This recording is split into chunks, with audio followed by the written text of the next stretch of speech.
Hello everyone and welcome back to Horror Stories. I know many of you use these episodes to fall asleep, so before you drift off, I'd love it if you could leave a comment letting me know where you're listening from around the world. Also, don't forget to like and subscribe if you're enjoying the episodes. Story 1. My name is Francisco. I'm 25 years old, and I live on my family's farm. I help take care of it when my parents leave town. It's a small family farm. It's not commercial or anything like that. My parents want me to stay with it when they can't manage it anymore, because I'm the oldest of 3 siblings and the only son. But to be honest, I'm not very excited about doing that. I can't picture spending my whole life in the middle of Arkansas, especially after something really strange happened last July. My parents went on a romantic trip for a week, so my 2 sisters, Maria and Sophia, and I took care of the property while they were gone. There isn't much around here, a lot of privacy, and in my opinion, maybe too much. Even so, that night everything changed. It started pretty late when bedtime was getting close. Maria was in her room taking online summer courses, and Sophia and I were watching a dumb show in the living room. All 3 of us wanted to leave farm life behind, especially me, because I'm the oldest and in the prime of my life. One of the most feared things about living on a farm is predators, and I don't mean only the animals that eat your crops, but also the people who show up to steal. You might not believe it, but it happens. It hasn't happened to us many times, but it does happen. That's why we have a few guns in the house.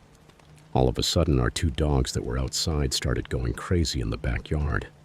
Something had scared them. I ran out to see what was going on and what was making them bark like that. Both of them were staring toward the crops, barking like their lives depended on it. I yelled at them to shut up, and for a moment they went quiet. I walked closer to the crops, and then I heard a whistle coming from inside the cornfield. There was no doubt. It was a human whistle. It was the first time I'd ever encountered an intruder on the property without my dad being there. I ran back into the house to grab one of the guns. The dog started barking again. I told my sisters there was someone outside in the cornfield and that I had to get him out of there. Both of them told me it was a terrible idea to go into the cornfield in the middle of the dark, and they made me realize they were right. I also realized how terrifying that would be. Instead of going into the field, I went back out to the backyard. The dogs were still barking toward the crops. I pointed the gun up into the air and fired once. The blast echoed through the night and the dogs went silent instantly. In that moment, I felt powerful, and I shouted as loud as I could for him to get off our land before going back inside. My sisters laughed, and that made me laugh too. But that laughter didn't last long because the dogs went crazy again, and this time even worse. I ran out again, ready to do the same thing, but I felt my heart skip a beat when I saw a man about 20 feet from the dogs right in front of the cornfield. He was staring at me. I yelled at him, and in that moment he took off running into the cornfield. I started running in that direction and fired another shot into the air. I stopped next to the dogs. I had no intention of going in there, but I also wasn't going to leave the dogs outside, so I unclipped their leashes and brought them into the house. I told my sisters that someone was lurking around the cornfield. So what did we do? We called Dad. He told me I had to be the man of the house and protect my sisters. He recommended that I fire another warning shot if the intruder came back. After that, each of us went to our rooms. My sisters took the dogs with them, and I took the gun to my room because we were all pretty scared. I left my window open, and while I was lying in bed watching a movie on my laptop, I heard a whistle outside again. I ran to the window and saw someone walking slowly across the grass. Then, like he had a 6th sense, he stopped and looked straight up at my window, while still whistling. This guy was clearly trying to scare us, like it was some kind of horror prank. And it was a pretty stupid idea, considering I'd already made it clear I had a gun.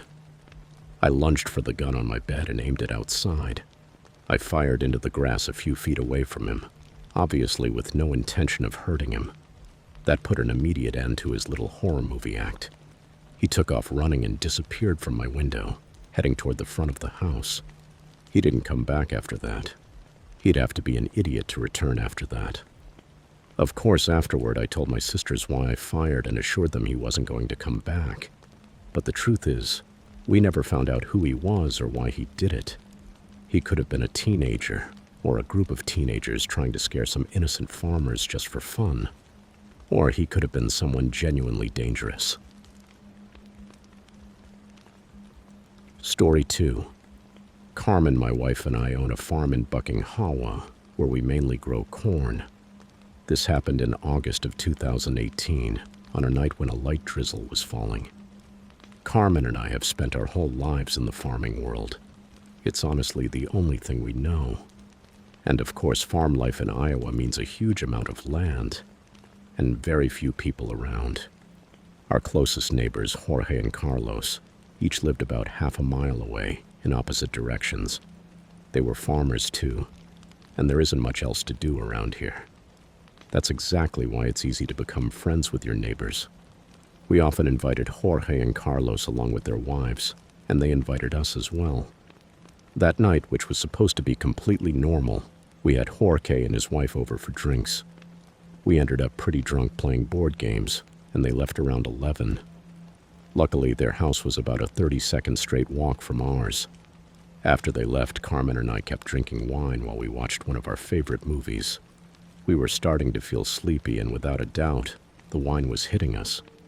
We probably would have fallen asleep on the couch, holding each other, when we heard a knock at the front door. Someone knocking that late was extremely rare. In fact, it had never happened to us before. But along with the knocking, we thought we heard a voice saying something. I turned the TV volume down, and we waited to see if it would happen again. About 20 seconds later, there was another round of knocking at the door, and then a muffled voice said, "We need help." I was about to get up and open it when Carmen grabbed my arm. I looked at her and she made a face, shaking her head. I whispered, "I'm just going to ask who it is."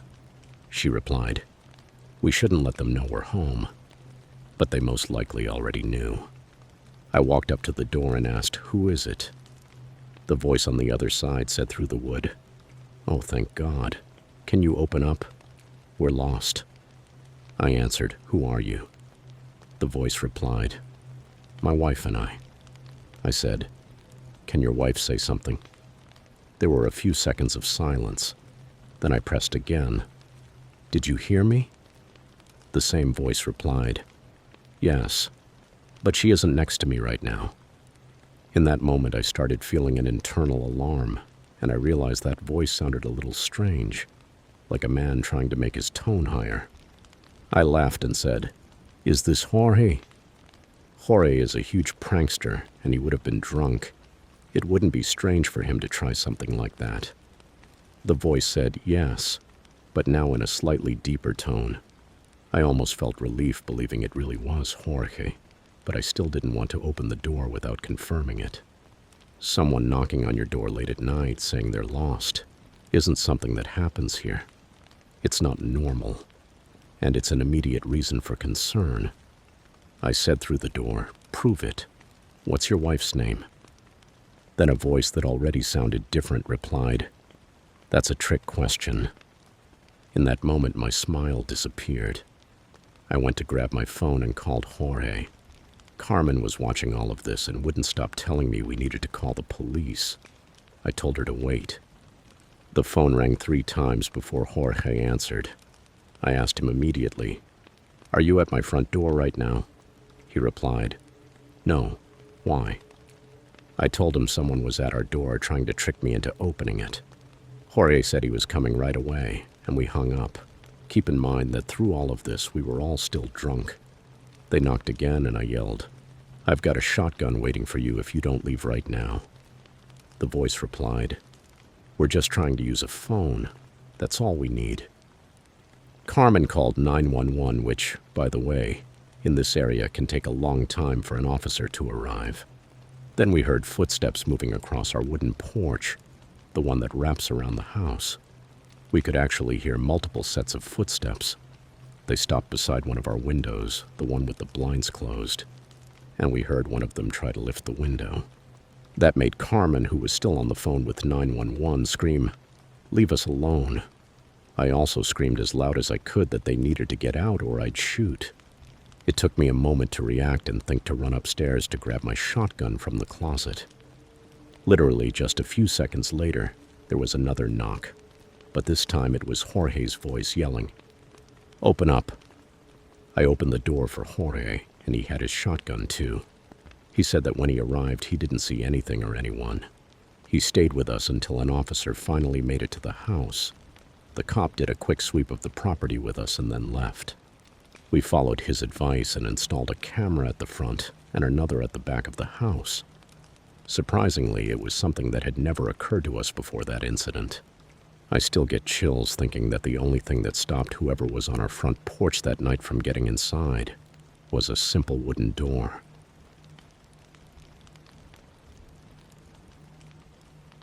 Story 3. This story takes place on my grandparents' farm during the summer of 2018. One night I was completely alone because my grandparents had gone out and had hired me to watch the farm for a couple of nights. On the last night I was watching TV in the living room when I started hearing a strange noise coming from the cornfield. At first I didn't pay much attention to it because I figured it was probably a deer. But then I heard something that gave me goosebumps. All the cows started mooing at the exact same time. Normally on a farm you hear a cow moo every now and then, one at a time, but when they all started doing it at once, I knew something wasn't right.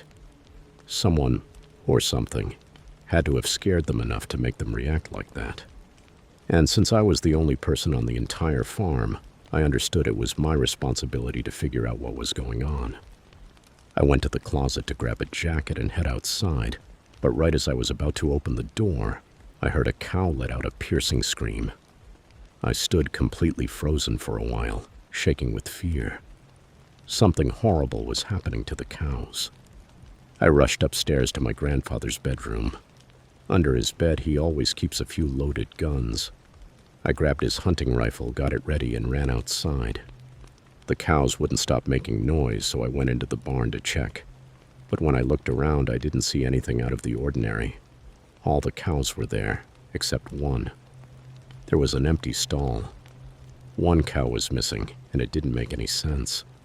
I was sure the last time I saw her, she had been tied in her spot. Then I thought I heard that high-pitched sound again, but it was coming from the cornfield outside the barn. So I went out, and as I walked toward the field, I swear I heard something that sounded like people talking. That's when I decided to fire 2 shots into the air. Immediately, everything went silent. The cows stopped, and there was no sound coming from the field until I heard footsteps inside the corn. I didn't know if I truly had the courage to go into the cornfield, but I felt like I had to. That's why farmers have guns. I couldn't hide in the house while there were intruders moving through the crops. So I started walking between the rows of corn, and right away I could hear many pairs of footsteps beside me. That scared me even more. The deeper I went, the worse it felt, until I stopped dead in one of the rows. There was a person dressed in black just a few yards away from me. I raised the rifle and yelled at him to get out of my field. I wasn't joking. I was ready to shoot, but that person didn't move an inch. Then he started coming closer, with his arms slightly stretched out, like he was signaling for me to lower the gun. I aimed at him again, yelling once more for him to back off. I wasn't lying. I was ready to shoot, and still he didn't move an inch. Then again he started walking toward me, arms extended like he wanted me to lower the rifle. I aimed again and yelled at him to move away. That was the moment I realized something horrifying. He, along with the others, was wearing awful creepy masks. The man stopped advancing as I backed up, and for an instant the whole group went silent. I can't explain the terror I was feeling. I truly thought I was about to die, that they were going to kill me right there. Then, all of a sudden, they all started chanting. I couldn't understand what they were saying. It sounded like a different language, unknown to me. But the chanting almost sounded like a song, something repetitive and coordinated. I started wondering if they were about to do some kind of sick ritual to me. And that's when I took my chance. I turned around and ran as fast as I could, pushing through several rows of corn without looking back. When I ran out of air, I stopped and fired about 6 shots in their direction. I heard a lot of footsteps and the sound of the crops moving, but this time they were going away in the opposite direction. I'd finally scared them off. I ran back toward the farmhouse, but I stopped dead when I saw something on the ground, and what I saw stayed with me and froze my blood. In the center of a circle of candles, there was a cow's head. I felt like I was going to throw up, and as soon as I got back to the house, I did. Then I grabbed the landline phone and called the police, explaining the situation as best as I could. The operator told me an officer was on the way. When I finished with the police, I called my parents and told them everything. I begged them to come get me. My dad told me he'd be there in an hour. I stayed upstairs in my grandfather's room, shaking and crying at the same time, waiting for what felt like an eternity, until I finally heard a police car outside. I ran out to the officer, and I don't think I've ever felt so relieved in my entire life.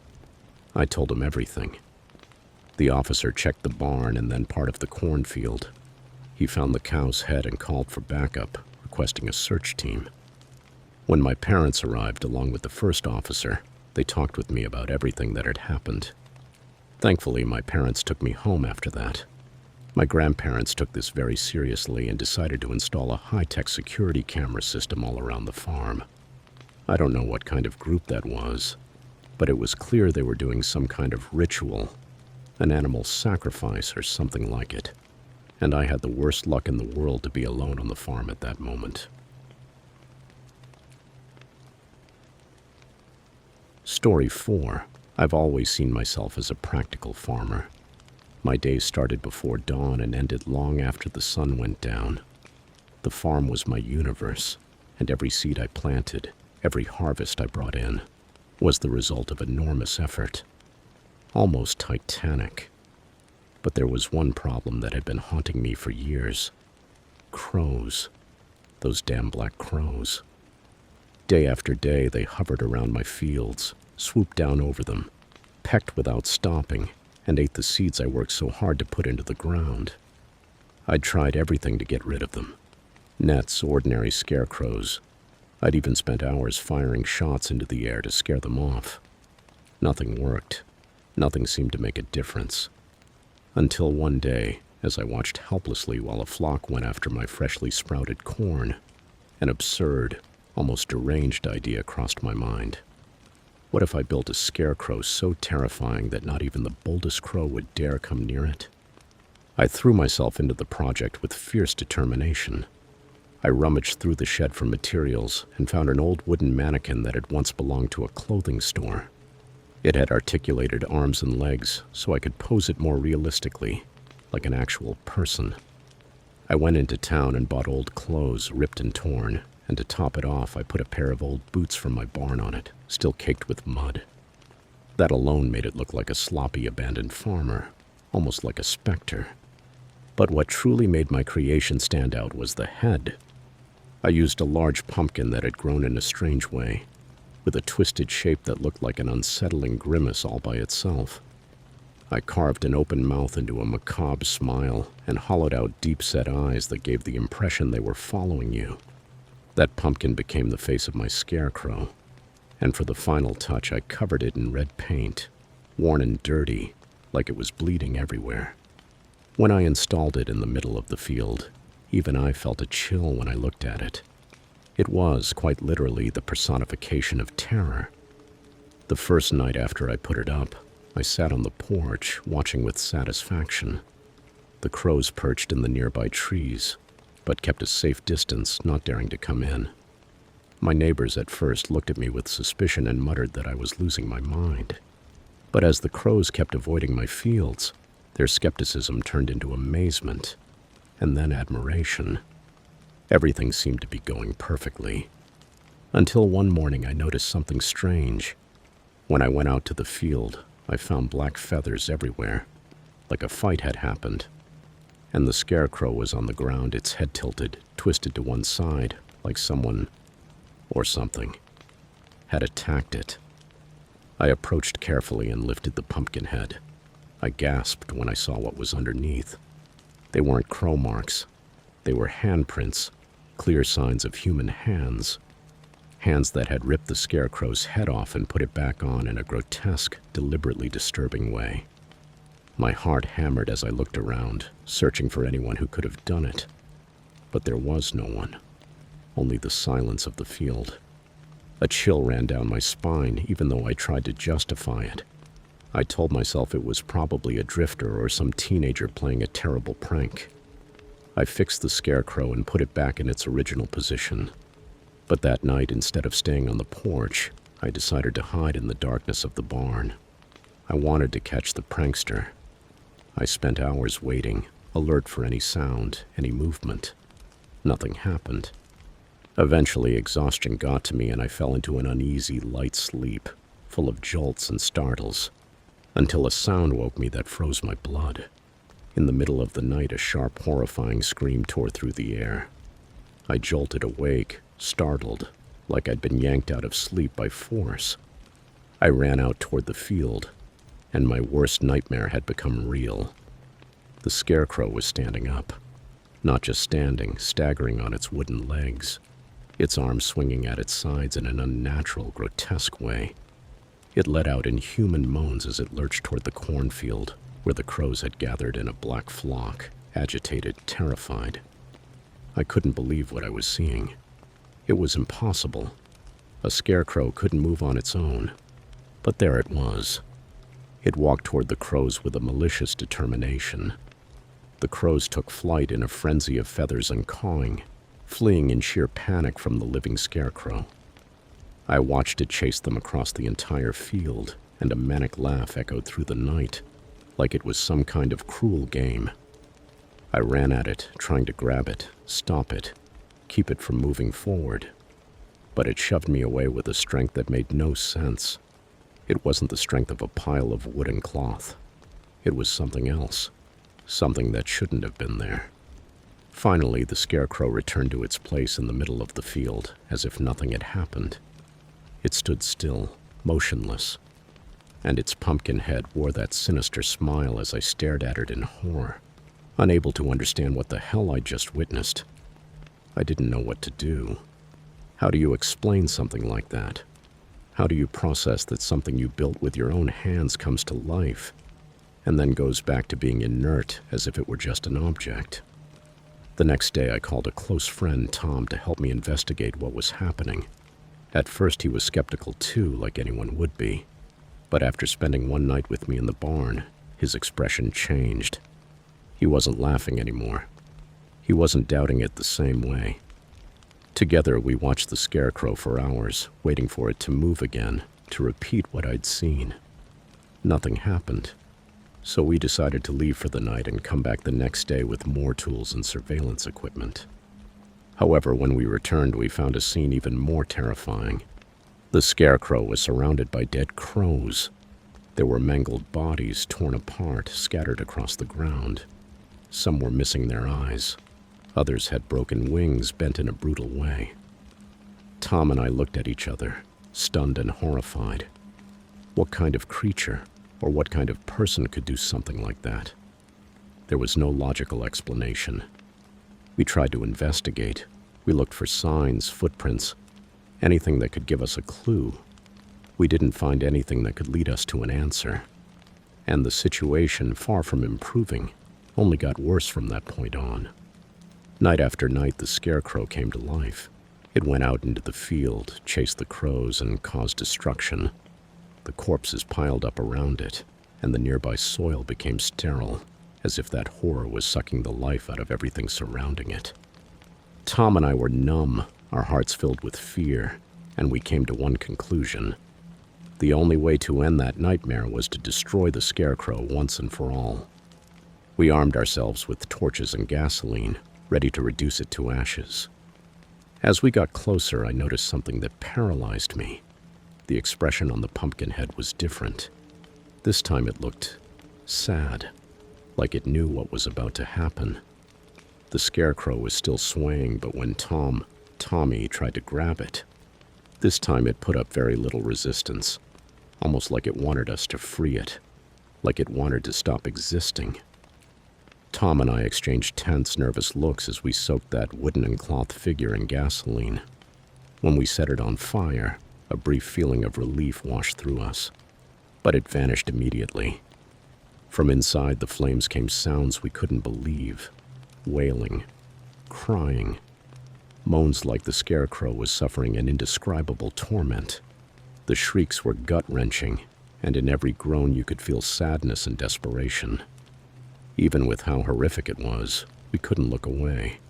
We were hypnotized by that macabre spectacle. Finally, when the fire consumed it completely, the sounds cut off all at once. All that remained was a pile of smoking ashes. The field went quiet, and the air turned heavy, oppressive, as if something evil had finally dissipated. Tom and I looked at each other again with a mix of relief and unease. The crow problem had been solved, but at a cost we couldn't fully understand.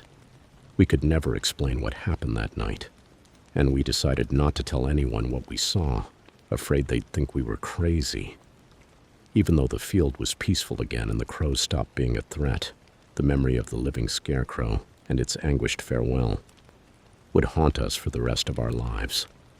The farm went back to being my world, but I never again tried to create a scarecrow that terrifying. I learned that sometimes it's better to leave mysteries unsolved, and that there are secrets that should stay in the shadows, right where they belong.